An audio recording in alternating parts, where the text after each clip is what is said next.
ইফতারের ২০ মিনিট আগেই সমুচা বানালেন, আজান হওয়ার আগেই নরম। তাহলে আপনি এখনো রেস্টুরেন্টের টেকনিকই জানেন না। বাড়িতে আমরা সবচেয়ে বড় ভুলটা করি কোথায় জানেন? ডো আর ফিলিং দুটোতেই।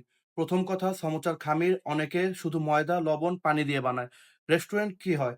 রেস্টুরেন্টে হয় ময়দা ২ কাপ, তেল ৪ টেবিল চামচ, লবণ, পানি খুব অল্প। এই তেলটা আগে ময়দার সাথে ভালো করে মেশাতে হবে।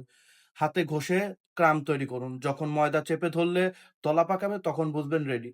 এতে খামির হবে শক্ত, বাবল কম হবে, ক্রিস্পি থাকবে। এবার ফিলিং এ আসি। সবচেয়ে বড় ভুল হলো গরম ফিলিং ভরে ফেলা। ফিলিং সম্পূর্ণ ঠান্ডা না হলে ভেতরে স্টিম জমে আর সেখান থেকেই নরম হয়ে যায়। শেফদের প্রফেশনাল টিপস হলো ভাজার সময় তেল মাঝারি লো তাপে শুরু করবেন। সমুচা ঢোকানোর পর আঁচ কমিয়ে দিন। ধীরে ভাজলে লেয়ার তৈরি হয়। শেষ ১ মিনিট আঁচ বাড়ান। তখনই সেই গোল্ডেন কালারটা আসবে। এই টেকনিক ফলো করলে ১ ঘন্টা পরেও সমুচা থাকবে ক্রাঞ্চি। আপনি সমুচা কত মিনিট ভাজেন? কমেন্টে লিখুন।